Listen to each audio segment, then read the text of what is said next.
ನನಗೆ ಅದ್ರ ಬಗ್ಗೆ ಮಾಹಿತಿ ಇಲ್ಲ. ಅದನ್ನು ಪರಿಶೀಲನೆ ಮಾಡಿ ಅಂತ ನಾವು ಕೇಳ್ಕೊಂಡಿದ್ದೀವಿ. ಇವತ್ತು ನಮ್ಮ ಹಿಂದೂ ಜಾಗರಣ ವೇದಿಕೆಯವರು ಕೂಡ ಇದ್ರ ಬಗ್ಗೆ ADGP ಅವ್ರ ಮುಂದೆ ಇದು ಆ ಕಟ್ಟಡ ಅಕ್ರಮವಾಗಿದೆಯೋ ಅದು ಸಕ್ರಮವಾಗಿದೆಯೋ ಅದ್ರ ಬಗ್ಗೆ ನಗರಸಭೆಯಿಂದ ಮಾಹಿತಿಯನ್ನು ಪಡೆದುಕೊಂಡು ಕ್ರಮ ಜರುಗಿಸಬೇಕು ಅಂತ ಕೇಳ್ಕೊಂಡಿದ್ದಾರೆ. ಪೊಲೀಸರು ಕಾರ್ಯಪ್ರವೃತ್ತರಾಗ್ತಾರೆ ಅಂತ ನಂಗೆ ಗೊತ್ತು.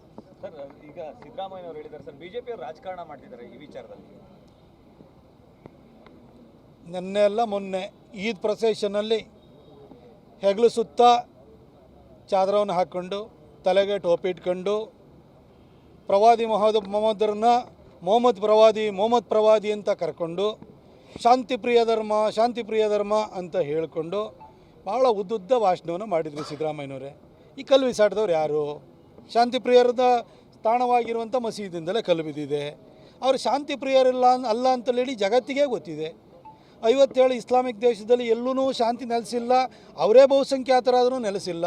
ಅವರು ಅಲ್ಪಸಂಖ್ಯಾತರಾಗಿರೋ ಜಾಗದಲ್ಲಿ ಬೇರೆಯವ್ರಿಗೂ ಶಾಂತಿಯಿಂದ ಇರೋಕ್ಕೆ ಬಿಡಲ್ಲ ಅನ್ನೋದು ಜಗತ್ತಿನ ಇತಿಹಾಸನೇ ಹೇಳ್ತಾ ಇದೆ. ಆದರೂ ನೀವು ಶಾಂತಿ ಪ್ರಿಯರು ಅಂತ ಹೇಳ್ತಾ ಇದ್ದೀರಿ. ಸರ್, ಕಲ್ಲು ಬಿಸಾಡಿದವ್ರು ಯಾರು ಸರ್? ಕಲ್ಲು ಬಿಸಾಡಲ್ಲ, ಪ್ರೊವೊಕೇಷನ್ ಅನ್ನೋದೇ ಬರಲಿಲ್ಲ ಅಂದರೆ ಇವತ್ತು ಮದ್ದೂರಿನಲ್ಲಿ ಘಟನೆ ಸಂಭವಿಸ್ತಿತ್ತ. ಕೆರಗೋಡಿನಲ್ಲಿ ಏನು ಭಾರತದ ತ್ರಿವರ್ಣ ಧ್ವಜ ಹಾರಿಸಿದರೆ ತಗಾದೆ ಶುರುವಾಗುತ್ತೆ. ಕಳೆದ ಸಾರಿ ನಾಗಮಂಗಲದಲ್ಲಿ ಗಣಪತಿ ಪ್ರೊಸೆಷನ್ ಟೈಮಲ್ಲಿ ಕಲ್ಲು ಬಿಸಾಡಿದ್ದು ಮಾತ್ರ ಅಲ್ಲ, ಅಂಗಡಿ ಮುಂಗಟ್ಟನ್ನು ಸುಟ್ಟಾಕಿದರು. ಈಗ ಮದ್ದೂರಿನಲ್ಲಿ ನಡೆದಿದೆ. ಮಂಡ್ಯ ಶಾಂತಿಯುತವಾಗಿ ಇದ್ದಿದ್ದಂಥ ಮಂಡ್ಯ ಇವತ್ತು ಅಶಾಂತಿಯ ತಾಣವಾಗ್ತಾ ಇದೆ. ಈ ಮೂರೂ ಘಟನೆಗಳು ನಿಮ್ಮ ಸರ್ಕಾರದಲ್ಲೇ ನಡೆದಿರುವಂಥದ್ದು. ಮೈಸೂರಿನಲ್ಲಿ ಏನು ನಡೀತಾ ಇದೆ ಅಂತ ನಿಮಗೆ ಗೊತ್ತಿದೆ. ಇತ್ತೀಚೆಗೆ ತಾನೇ ಉದಯಗಿರಿನಲ್ಲಿ ಪೊಲೀಸರನ್ನು ಅಟ್ಟಿಸ್ಕೊಂಬಂದಿದ್ದು ನಾವು ನೋಡಿದ್ದೀವಿ. ಪೊಲೀಸ್ ಜೀಪಿಗೆ ಕಲ್ಲು ಹೊಡೆದಿದ್ದು ನೋಡಿದ್ದೀವಿ. ಅಲ್ಲಿನ DCP ಅವ್ರನ್ನ ಅಟ್ಟಿಸ್ಕೊಂಡು ಹೋಗಿದ್ದನ್ನು ನಾವು ನೋಡಿದ್ದೀವಿ. ಮುತ್ತುರಾಜ್ ಅವ್ರ ಕಾರಿಗೆ ಕಲ್ಲು ಬಿದ್ದಿದ್ದು ನೋಡಿದ್ದೀವಿ. ಕಮಿಷನರು ಸೀಮಾ ಲಾಟ್ಕರ್ ಅವರ ಕಾರನ್ನೇ ಜಖ ಮಾಡಲಿಕ್ಕೆ ಹೋಗಿದ್ದನ್ನು ನಾವು ನೋಡಿದ್ದೀವಿ. ಇವೆಲ್ಲ ನಿಮ್ಮ ಕೆಳಗಡೆನೇ ಆಗ್ತಾ ಇರೋಂಥದ್ದು ಸರ್. ಯಾಕಾಗಿ ಈ ಮುಸಲ್ಮಾನರಲ್ಲಿ ಒಂದೊಂದು ಜನ ಪುಂಡ್ರಾಗ್ಬಿಡ್ತಾರೆ ಯಾಕೆ ಹೇಳಿ? ಆ ಪುಂಡ್ರದ ವಿರುದ್ಧ ಕೇಸ್ಗಳನ್ನೆಲ್ಲ ವಾಪಸ್ ತೆಗೆದುಕೊಳ್ತೀವಿ, ಅವರಿಗೆ ನಾವು ಆತ್ಮರಕ್ಷಣೆಯನ್ನು ಕೊಡ್ತೀವಿ ಅಂತೇಳಿ ಹೇಳ್ಬಿಟ್ಟು ನಿಮ್ಮ ಸರ್ಕಾರ ಅಂತ ಧೈರ್ಯವನ್ನು ತುಂಬಿದೆ.